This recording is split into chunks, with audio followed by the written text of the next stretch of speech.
So Kim has kindly agreed to moderate this session, and with that, we'll Okay, thanks Imogen, and thank you all for being with us today. Can everybody hear okay? It's still pretty noisy outside. Okay, great. Well, good afternoon.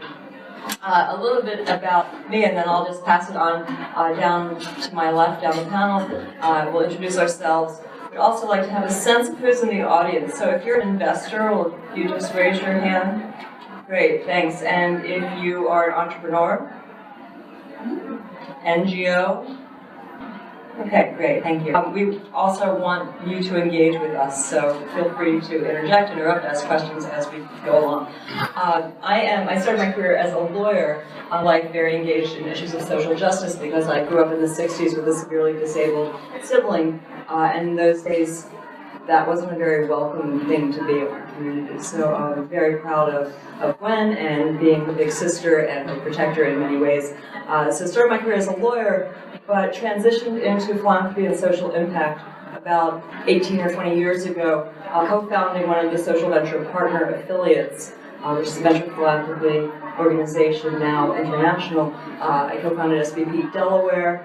We were focused on investing in early care and education, which occurred to me was probably impact investing before we knew it was impact investing, as that field has grown so much.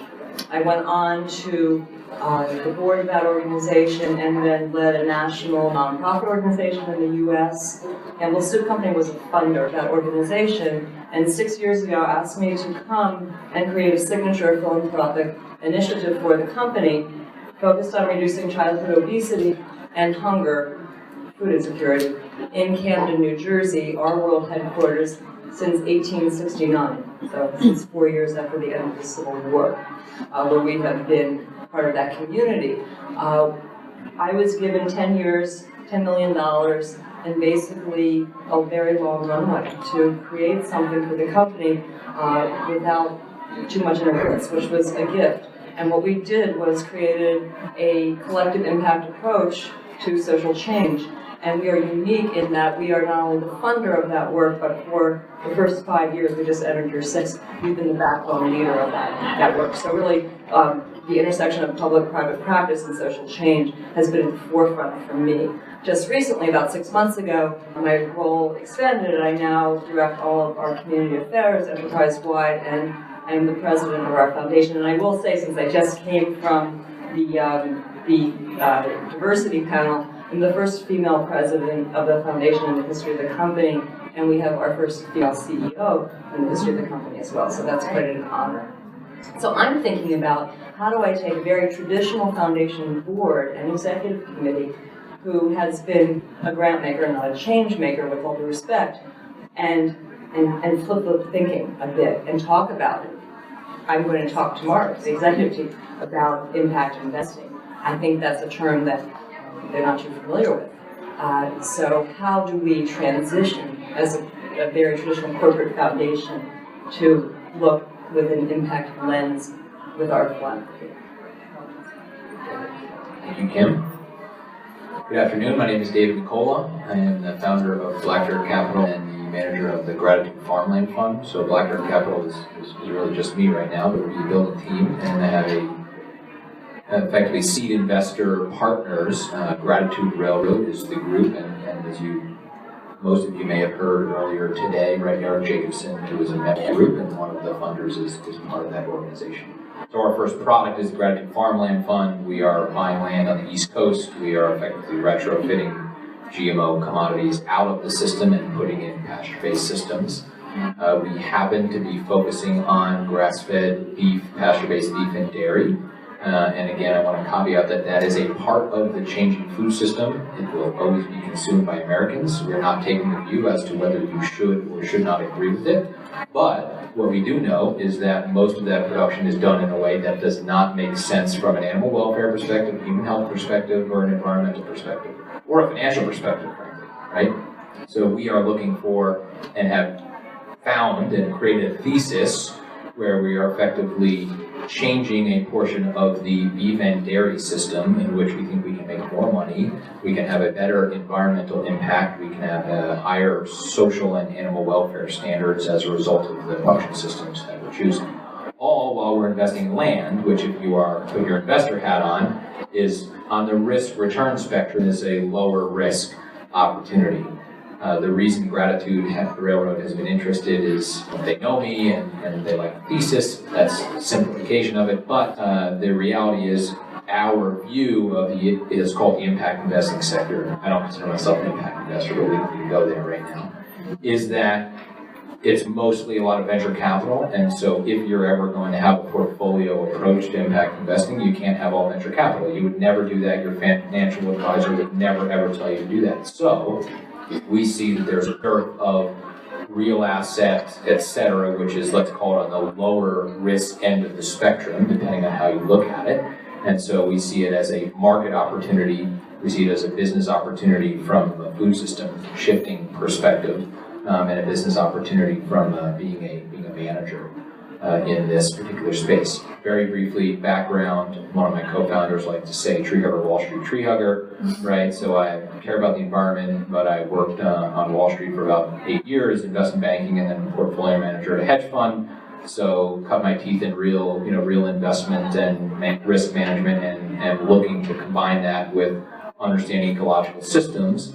And the reason is not only because we're going to feel good about it, but because we actually think it can make more money over time. And the way you make more money is two ways. You either lower your risk or you increase your returns, because they're always linked.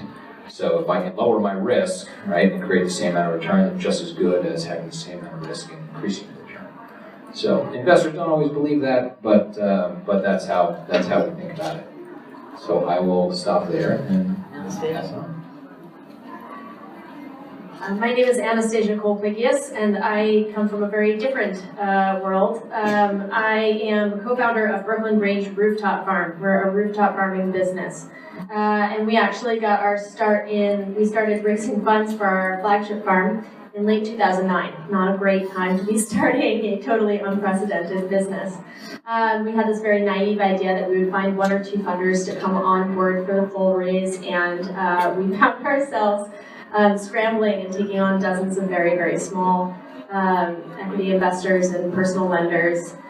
Since then, we've opened a second farm in the Brooklyn Navy Yard, and we are about to embark on our third project, and a very ambitious, for a small farming business, third capital raise to go along with it. I should say, when we started our business plan, we were selling these investors on the idea that we would open 7 farms in the first 5 years that we were in business, and that we were going to be really aggressive, and we were going to get them.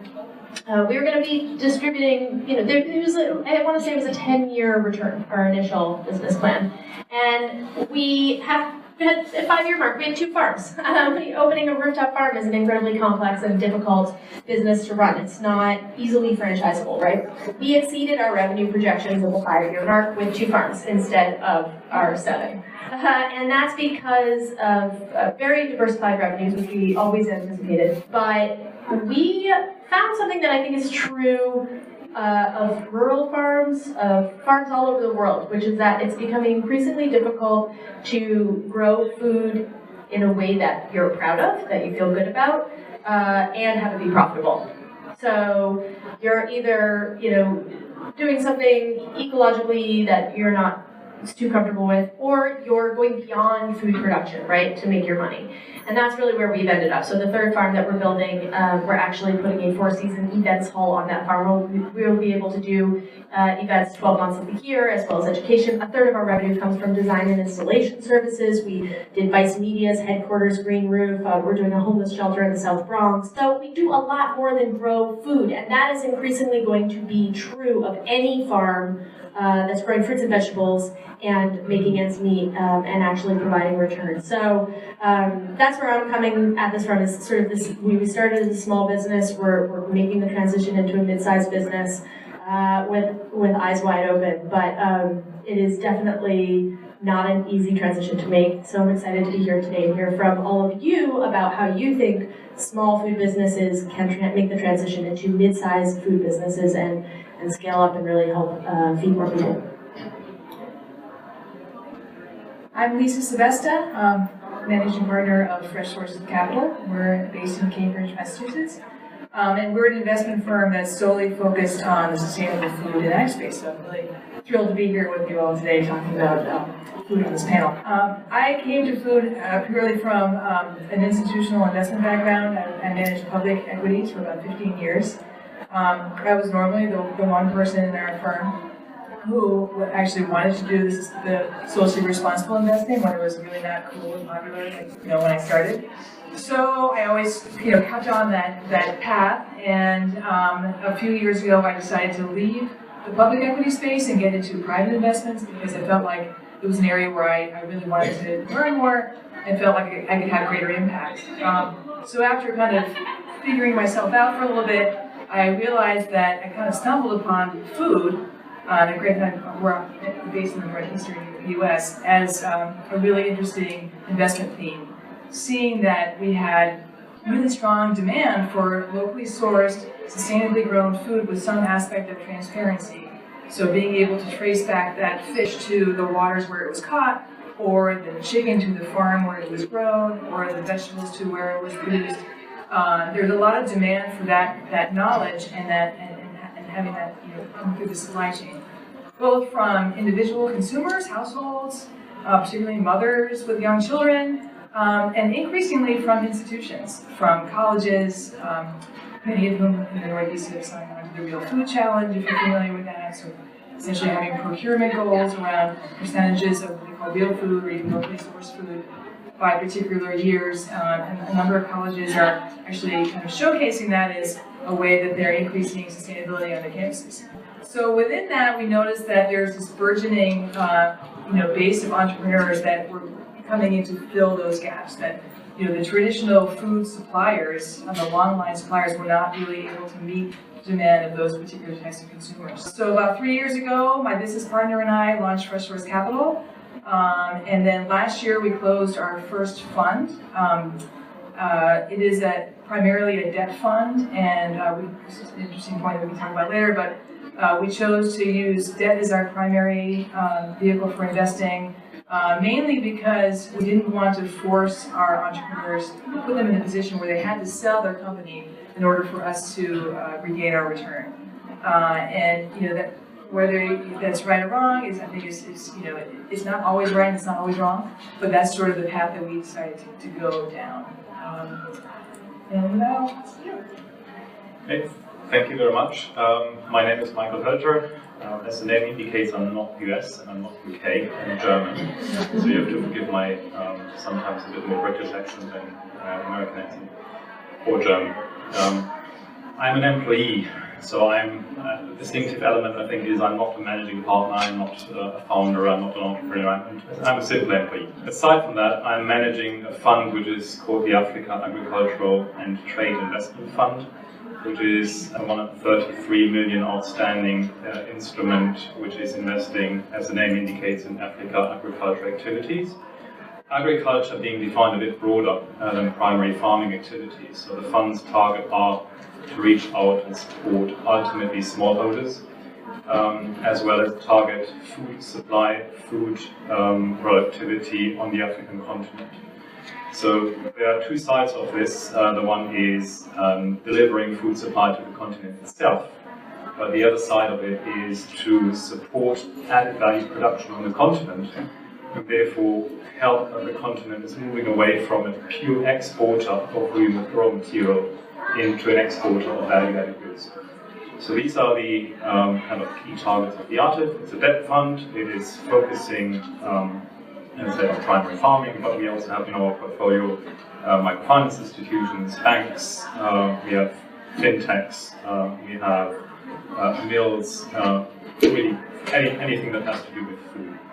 The other element in the fund is trade. So we also do trade finance transactions that are targeting to fill the gap.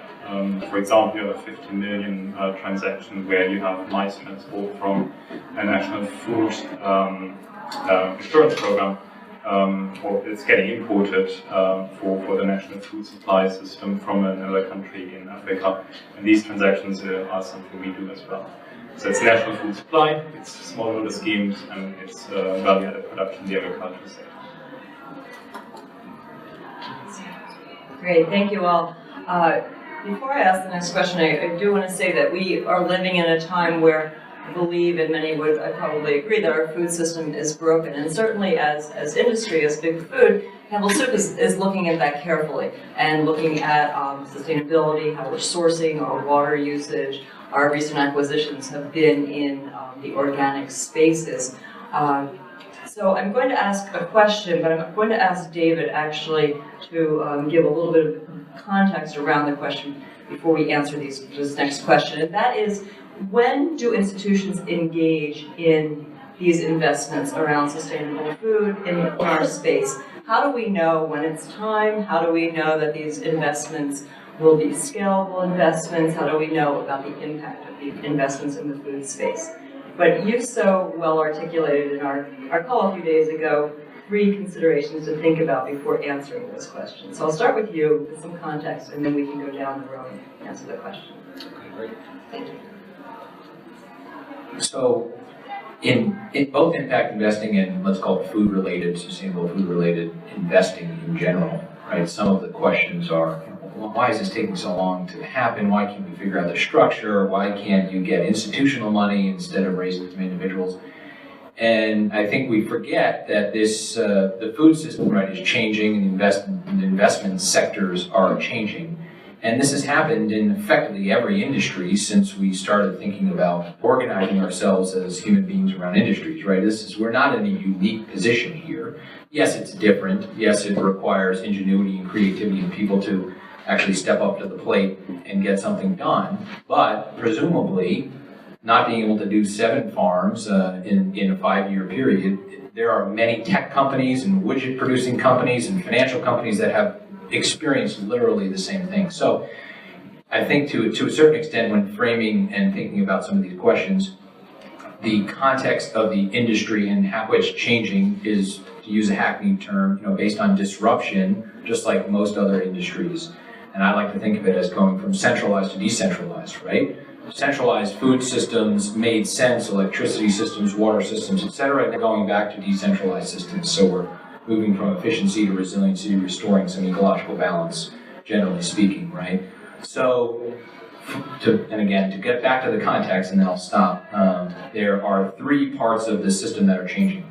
The food system itself is changing and disrupting, so we can't all predict and know everything that's going to happen. In some cases, we have to react. The investment sector is changing, both in general, with respect to impact investing, and then as it's related to the food system. And they don't always match up, right? An impact investment product or investment product is not going to necessarily match up with a shifting food system. And the third, which I completely forget, is oh yeah, what is impact, right? Impact is, another brief anecdote, if you can talk to investors, it doesn't matter who you talk to, and you say, here's my investment, right? This is the risk, this is the return, this is what you're going to get. Great. Everybody from different countries, all walks of life, they understand how to analyze those 2 factors and decide what bucket they're going to put it in. All of a sudden, you talk about rooftop gardening or local farming or grass-fed beef or whatever it is, and all of a sudden there's Pandora's box of opinions open up.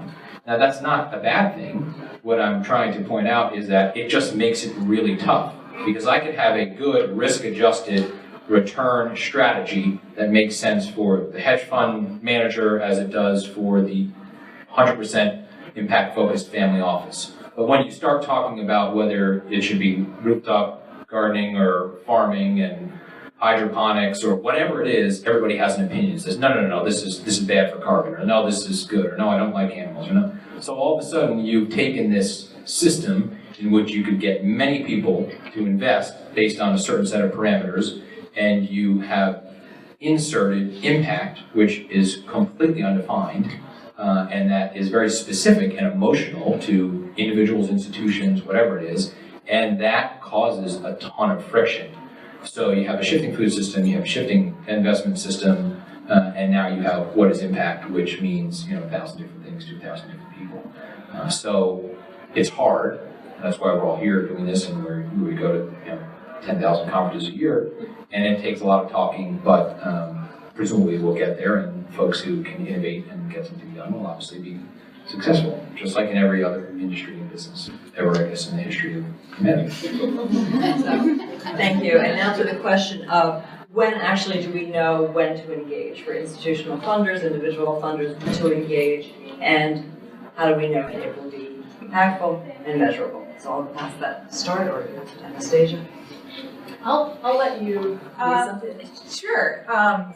So when to engage? I think it's, you know, when I was managing public equities, I dealt with a lot of bigger pension funds and institutional investors, and this is not meant to be a criticism, but they're very strong fiduciaries. They have this strong sense of what they've been trained to do things a certain way, and it's a very, there's a lot there's a big responsibility placed on these people. So when you're coming at it, like David said, from something new, it's like, whoa, I need some time to look at this first. It's not something that, even if there's a strong desire to invest in that at first, there's going to be a wait-and-see attitude. And, I also, echo the comments that Eric Jacobson said this morning. We had the same issues with, we were a first-time fund, first-time managers managing this particular fund. So everyone would talk to us and say, yeah, we really like what you're doing. We think it's really interesting. Why don't you come talk to us in 2 years after you've built your track record? So I think there is this kind of, there's a system that's been in place for a long time for a lot of good reasons that, I think the best thing that what we're trying to do with our fund is establish that track record and saying, we've made it very clear from the beginning that we are focused on financial returns while also having impact, that we don't believe that we need to accept concessionary returns within this space, and we're looking at companies that we think are going to be sustainable both for the environment but also financially. So that's kind of the angle that we took with it, and how we think that over time, once we can kind of make ourselves an investment, a good investment, not just an impact investment that's interesting to this particular group of people who we were fortunately able to appeal to with our first fund, that we will kind of get broader acceptance and impact. And I also think that the notion, fortunately, was also coming kind of, another change that's coming in this space is the notion of what is fiduciary duty. And I think that's a really important conversation that we all need to be having. It's not just about financial returns, it's about sustainability. Can I add to this? I try not to give an African answer because that would be the easier one for me. But I think when we watch out for investment opportunities, there are three very important things we would like to see being in place. The one thing is the value of the chain needs to work. And that is true for us as an equity investor as well as a debt investor. So we can't live with an investment where it's a sandbox exercise or where it's just everything on paper. You can have fantastic business plans. You can have ideas saying we are growing it from 500 hectares to 5,000 in 2-3 years. These are all great ambitions and great things, but the infrastructure just needs to work. And I think that is something that is true in the European context, in the African context, I would presume it's true in the US-American context as well. And food supplies is tricky. So you need to have a proven value chain. You need to exactly know where you are in that value chain, and it needs to be tested. We can't accept a business concept where things, where it's presented to us like the capital needs to come in and then it will work out. Unfortunately, it's the other way around. It first needs to test it, and then we can grow with the business. I mean, that's the good thing we can contribute.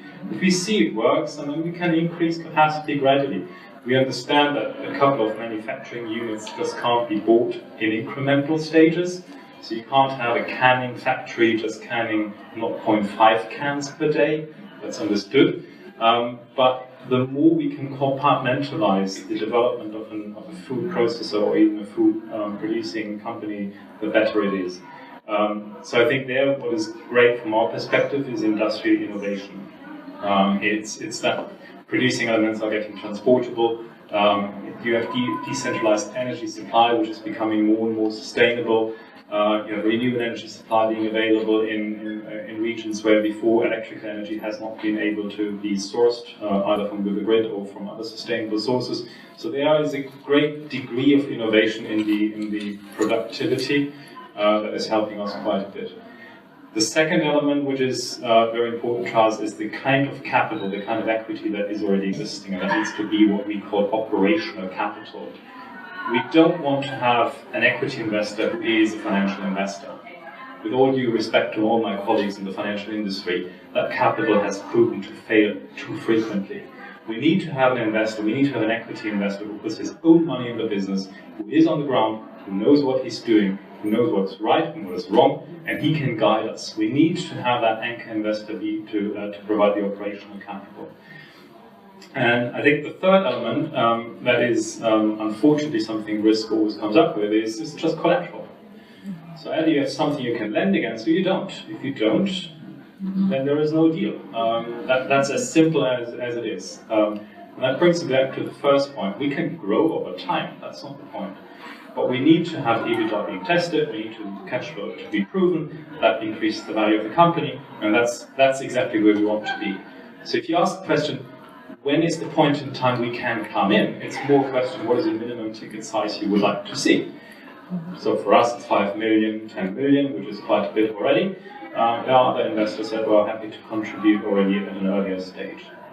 So I think that would be my answer to the question when we are coming in. On the question, what is impact and how do we measure impact? I mean, we have an impact measurement system in place which is tracking what we generate with our investments. It mainly captures productivity gains.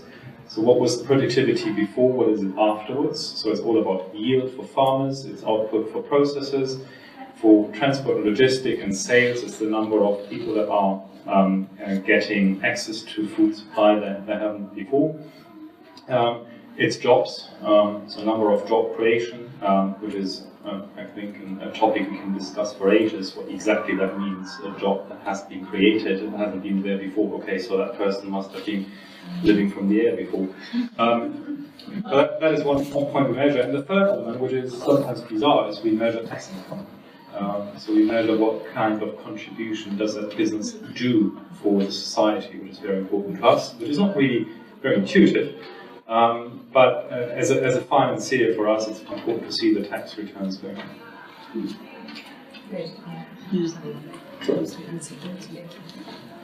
Great, thank you for that. And I think this whole notion about impact is so important. And throughout the course of today, I've been thinking a lot about not only impact, but a lot of the terms that we've used and how often they mean something different to each of us. And just talking about each of these individual terms, I think tends to break down some of the barriers and get us out of our very siloed areas.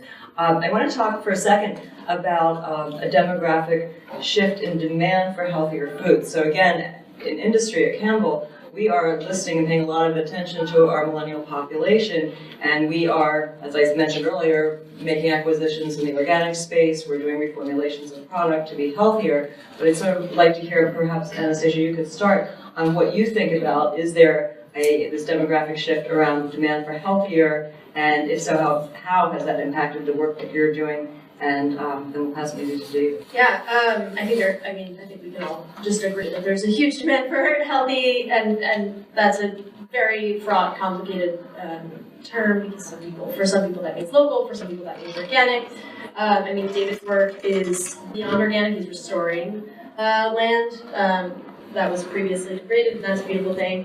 I think the issue here is that people want to feel less alienated from their food supply. They want to feel like they have a sense of agency, right? That people can actually actively engage in some way to make their food supply better.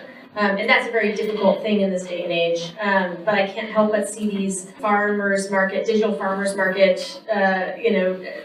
digital spaces get tens of thousands of millions of dollars in VC funds and then collapse. And that's because people like going to the farmer's market. They like picking up the thing and smelling it and talking to the farmer and buying it. And that's because people want to feel involved. So what does that mean? I mean, that really means local economies. It means being able to shop at your local fishmonger, being able to shop at your local farm stand. And you don't have that at a certain scaled point. The other thing that's troubling and frustrating is this focus on, collateral. It's, and simultaneously on jobs, Because you know what's collateral? It's all the mechanical, automated equipment that's putting people out of jobs. And using fuel, which ultimately for the business is cheaper than payroll tax and workers' comp and disability and all the things that you have to pay for when you pay for people. So this idea of job creation, but also we need collateral is very troubling, especially for a farmer who's, you know, we've got a lease. And that's true of my friend's fish business that just expanded as well. I mean, he had a heck of a time raising the funds for his expansion. So really, you know, what we're seeing is a lot of people want to participate in their local food economy, but those local food economies are right now really boutique-y. I love shopping at my local butcher shop and spending $30 a pound on beautiful meat that, you know, I fed to the farm where it comes from, and then I see our greens over here, and that's very sweet. But, you know, this is a very tiny economy with money circulating in a very tiny way. So how do we open that up? And that's really what we're focused on right now. Any other Michael comments on that? Well, What do you say? you convinced me. We don't need any. You just doubled the rate. No, I hear your point, and it's a constant debate. But I think it comes down to the valuation. For example, these assets is of course collateral we can value and we can lend against. I think collateral for us is an indication of success to a certain degree, because we saw that money went already in. And I mean, as a matter of fact, equity is for us a trust building factor, and machinery or land or space on the rooftop, which counts as well, is just an indication of existing assets. And I think that's what we would like to see as a lender. Somebody was a bit either more stupid than you are by going in, giving a loan into that business, so you're not at least the most stupid person there is. I think that's how we can portray it. Otherwise, the comment around costs for food, that was a very important one, because that's a huge debate, at least in Europe as well. How can we open up organic or local food, or however you would kind of classify sustainable food? How can we open this up to the mass? Because the majority of the population still is buying food at price, and I think that's a pattern that will not necessarily change very quickly. The behavior doesn't change. I mean, the nice taste, the nice the fun you can have when you go to the local market, I mean, that's great, but that maybe is valid for 5% of the population. 95 will have to live from the supermarket, the shelf, and whatever is available at a discount rate. I mean, that's just something we have to find better and smarter solutions to change the available food supply there. Can I react to both those comments? So, in the businesses that we've invested in, I see kind of two big trends, and in terms, and this is probably true for probably more so with millennials, but even us older people too. That in order for some of our businesses to succeed, they have to provide something really, really tasty. It has to taste really good. It has to appeal to someone's personal values. Usually it's around their personal health. I mean, I can't tell you how many people I've talked to who have changed their diet because of some health reason. And I think that millennials are far more in tune to that than older generations are. They're also far more in tune with environmental health, which is why they're kind of going down this path. But I also think with particularly the service-oriented businesses that we look at, it has to be convenient. And and we've seen, a bunch of you are probably in New York and you've heard of Good Eggs and Farmigo that have unfortunately have both left the New York area, but they're both trying to capitalize on this want for convenience.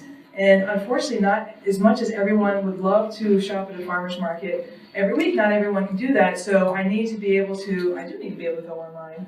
And if I can't make it to the farmer's market, what's my next best alternative?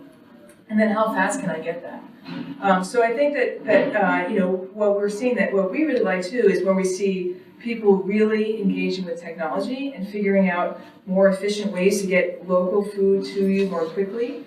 And that, I think, is a really interesting business proposition that's what we look for when we're looking at companies.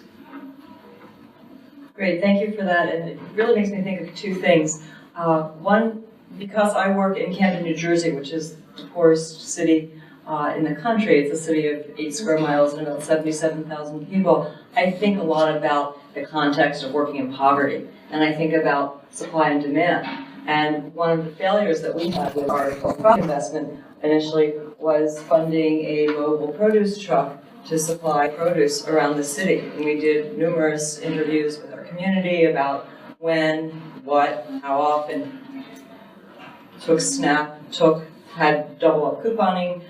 We were at 6% of the revenue projection 3 seasons, and we stopped doing that. We then doubled down our investment in our local corner store initiative, which brings fresh produce into corner stores, teaches store owners how to source the produce, how to market the produce. We do nutrition education in the stores. We incent people to come to classes with $4, which is a lot in Camden, in couponing. And we've seen 75% of the store owners engaged, now 53 of our stores, whose revenue has gone up because they have an increased demand for fresh foods. So thinking about this context of poverty and the supply and demand side of that question is something I think about all the time as a philanthropic investor in changing this space. And just wondering, maybe more for Lisa and Michael, how does that play into a funder's approach to investing? Do you think about just the 1 or 5% of people who are demanding fresh, local, or how do you think about a mixed market as you make your investments? Oh, okay, I'll go first. So clearly one of the mission criteria that our investors have who invest with us is around food accessibility and affordability. So we're very sensitive to that and attuned to that, and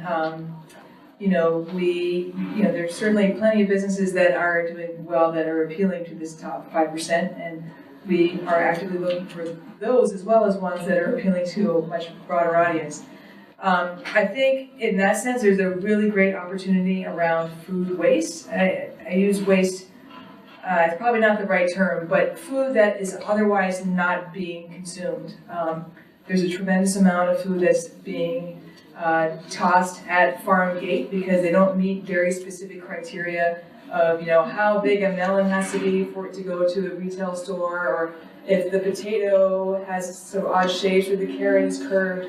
A lot of the stuff gets picked out and not used, and if a farmer doesn't have a way to integrate that easily into the distribution system, that food just gets wasted or composted or thrown on the farm.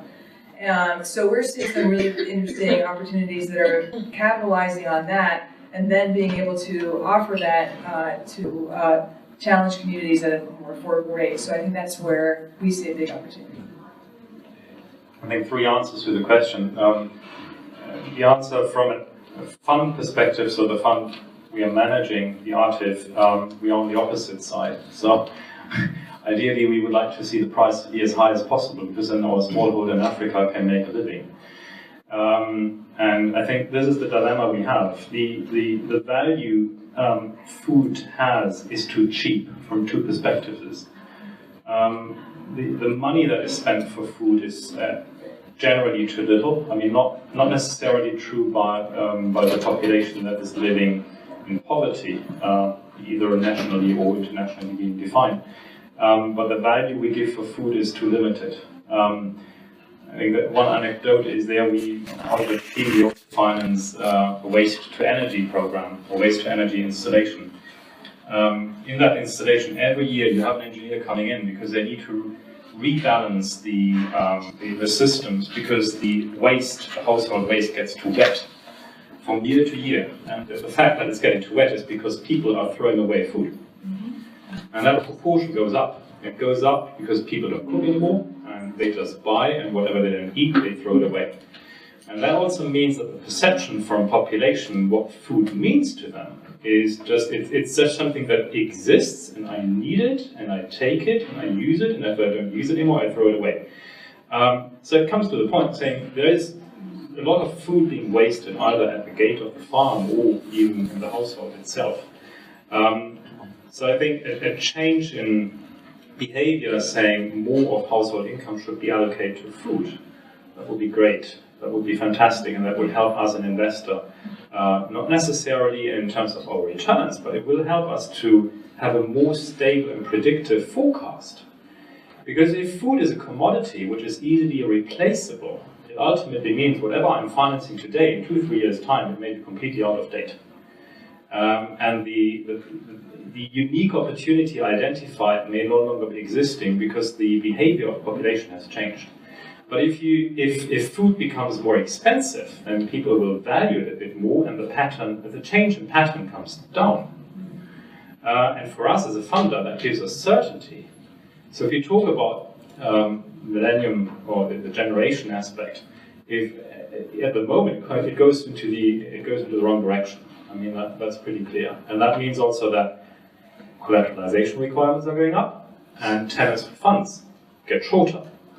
And I think this is a pattern we have to fight against. Great, thank you. In light of time, I'd love to open it up to the audience and entertain questions to any of our panelists. I'd like to hear how, as investors, how you think about sustainability in terms of when you're facing deal flow, what do you look for without using all the buzzwords of GMO, non-GMO, organic, non-organic. And then Anastasia, I'd like to hear how you think about sustainability on the farm. Okay, should we start with others? Sure, go ahead.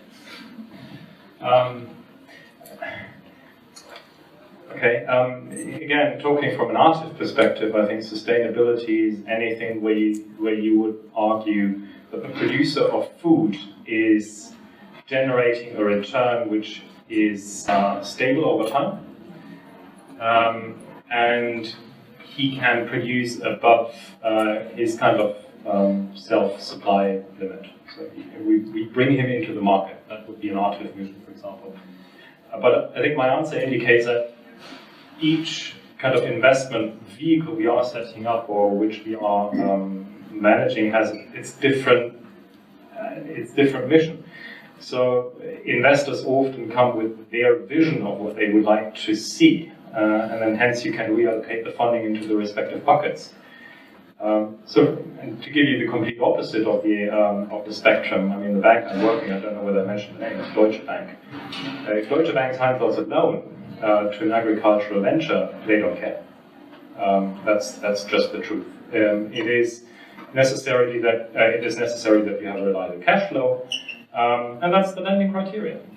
Whether you have anything in the value chain which is changing to the better is simply a matter of, you can portray it this way. And if you find these borrowers, fantastic, because then we have something we can put into our reports. But it is not really a lending criterion. It is not really anything risk looks at. They look at it from a risk perspective, but that has oftentimes not really 100% matched with what we would call sustainable investment or a kind of a good approach towards impact we want to see being affected by the US dollars we are lending into the different corporates. Sure. So in our investments, again, we are a fund focused on market rate returns, but we also very much have a mission around rebuilding local food systems and sustainable food systems. So we actually built our own criteria because none of the other impact metrics really fit specifically to food in the way that we needed them to. So we look at environmental metrics. We don't necessitate the use of organic farming methods. We like it, but we understand that can be, in some cases, it doesn't make sense for a particular farmer. I was just talking to a dairy farmer in upstate New York that raises grass-fed cows and then milks them and makes the butter, but they are not certified organic because every once in a while the cows need antibiotics.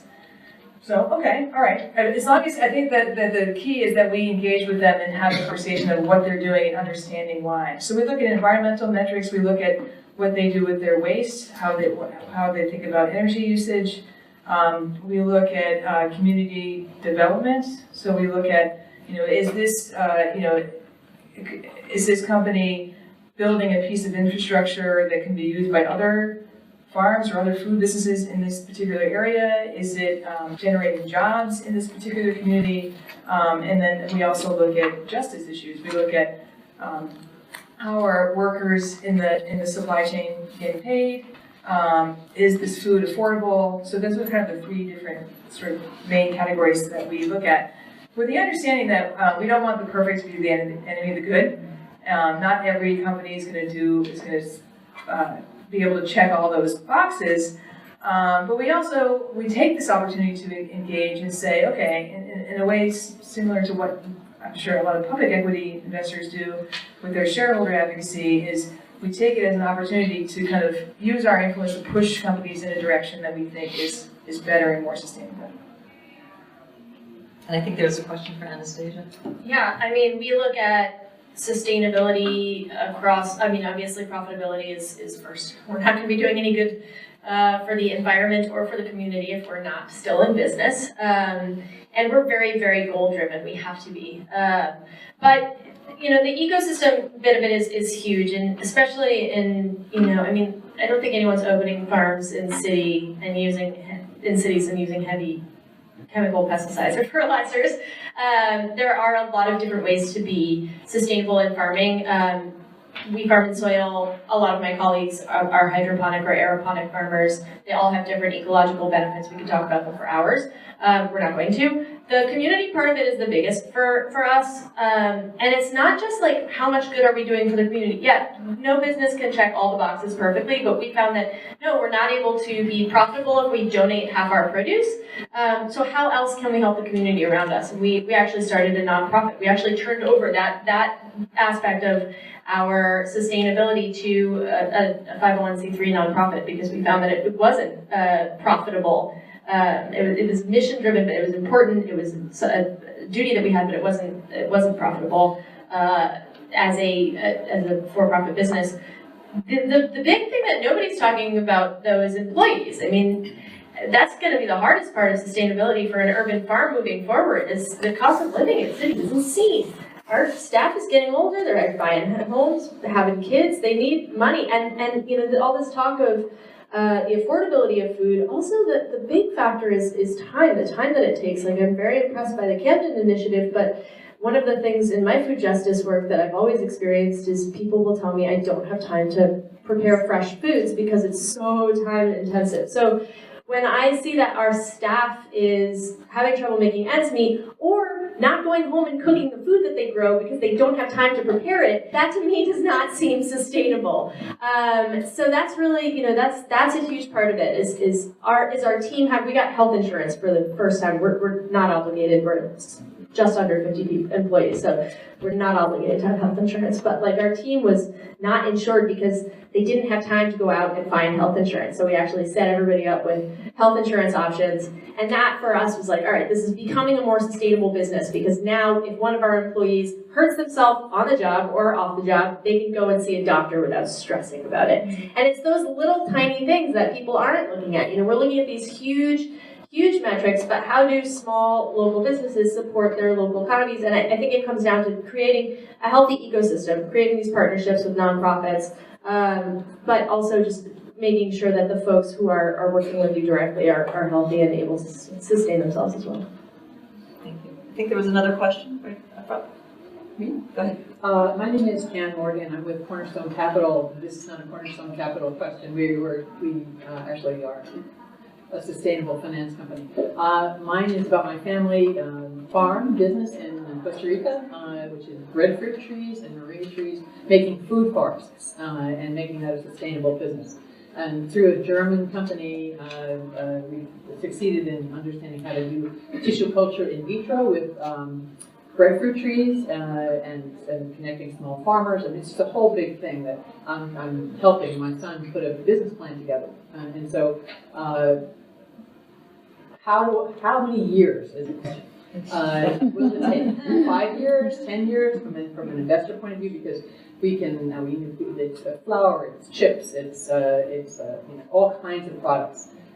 Small farmers come together. You know, so it's a huge opportunity in Africa. We're going to be in Africa. We're in Haiti, but now we want to make products and get them out to the people. So is it 5 years, or is it before you want to return as investors?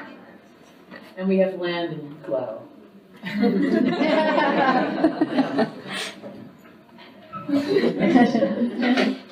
Was the question how long it will take Yeah. until to attract capital from an No, investor? in other words, I think we're gonna get the money, but how long before you have to make a return on this money? I mean, because I think that we have it all Is your together. question, what kind of capital should you raise, or? Well, it's a little of both, actually. So I'm trying to do a business plan that in 5 years gives you back some of your money and begins to produce. You know, is that legitimate?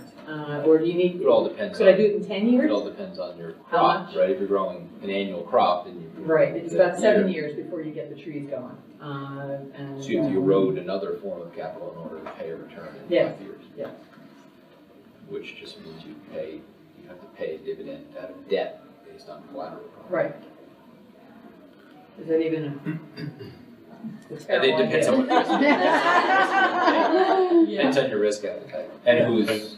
Yeah, I mean, yeah, it's risk appetite. I mean, if It's large scale though, you know, it's really. So that makes it interesting. Yeah, I guess so. I can't answer the question directly. I mean, because there are investors that are watching out for these kind of investment opportunities. I mean, that's for sure. I would argue that in Costa Rica, the normal payback period for a business is 2 years.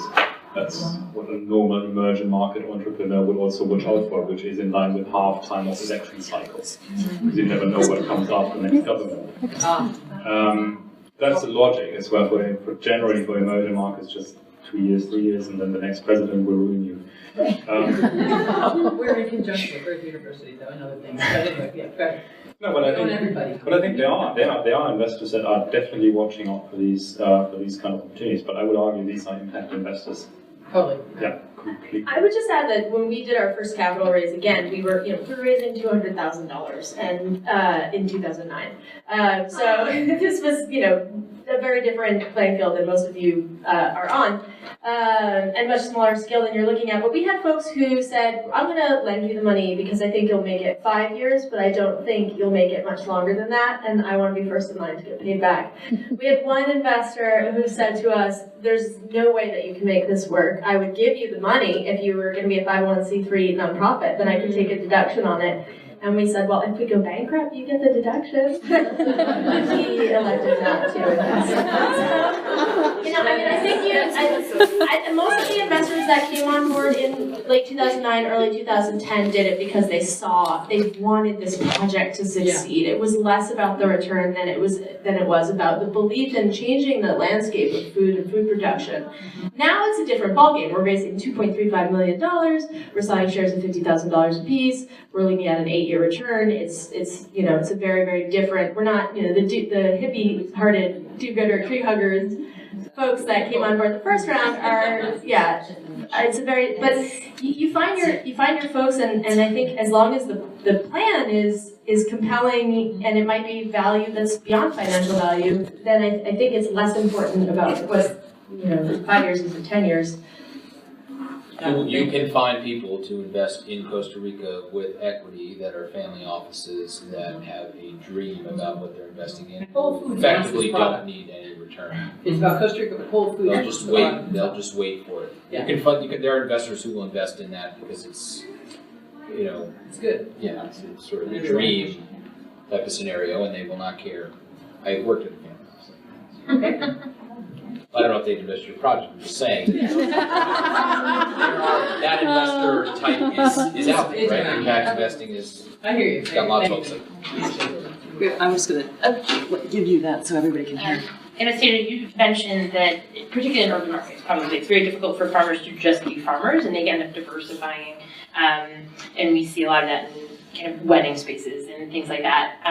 Are there structural things that could be changed so that they don't have to do that? If there isn't an appetite to be in multi-different businesses and want to just be a strictly agriculture business. Yeah, they should move to the country. Yeah. They should farm in a rural area. Look, we're in a city of 8 million people. If we're farming here, then we should be engaging our population. And that's, at the end of the day, that's really what it comes down to. But you know what, that's true, not just in cities. I read a pretty damning article by a farmer in California, Northern California, I want to say in Ceylon, but she was very upset about the fact that farms had to do other things besides grow food in order to be profitable. And frankly, I think that if you're farming in 2016, you have an obligation to be an educator. You have an obligation to be an advocate. You have an obligation to engage your community. So I have very little patience for folks who don't want to do anything besides grow vegetables, but I would say definitely in an urban sphere, you really, unless you're farming in a controlled environment, hydroponically, aeroponically, and your goal is just food production, growing leaves, putting them in plastic clamshells, getting them on refrigerated trucks to supermarkets as quickly and with as short a chain as possible, then you have an obligation to be doing more than just growing food. Comment in the United States. If you're a farmer in the United States. Yes, right. I think we had another question over here. Hi, my name is Lee Stern and I run a small private foundation, and we did a project-related investment in agriculture in Orange County, New York, which is about an hour from New York City. And the idea was it would be an LLC. For us, we were more interested in the impact of making land affordable to new and to young, well, I wouldn't say young, beginning farmers, changing a patch of black dirt, converting it from conventional to organic growth. But of course, we have other interests as a foundation, such as this social justice. We're very interested in farm workers, for example, also diversity and social justice throughout the food chain. So labor is an important issue for us. What we found to this comment about move to the country is farming it's very hard to do. And we expected a 1 to 2% return. The idea was the LLC would purchase black dirt land. We would lease it to farmers on 30-year leases, and they would grow organically. And the leases would pay back the investors over time. But what we're finding now is that we're considering changing it to a not-for-profit because it's difficult. And these farmers also need some technical assistance, and a couple of them are trying to start value-added businesses.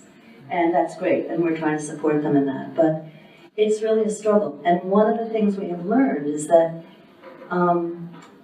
that farm workers are the ones who really suffer because, as many people in this room know, they're excluded from protection under labor laws. So, and many of them are undocumented. So there's also, I think, a policy issue there. But when farmers are on the line economically and are just barely making it, they can't be expected really to advocate for the farm workers. They try to do their best, many of them, especially small, young farmers, personal relationships with workers, but there's a policy aspect to this too. So I was very glad to hear that in terms of impact, some of you are looking at issues around labor, but it's a very, very difficult issue. And we're not, my own feeling at this point is that we don't pay enough for food, partly because people don't understand the whole the system and the people that make the food and produce the food, and what it will take actually to give people a living wage all the way through the food chain. So I'm sorry, that wasn't really a question, but I'd be interested in your comments on it. I know we're over time, so I want to acknowledge that we're at break. I would imagine that if there are further questions, our panelists would probably be willing to oblige and answer questions if I can offer your time. But we are a little bit past break time. So thank you all. Thank you.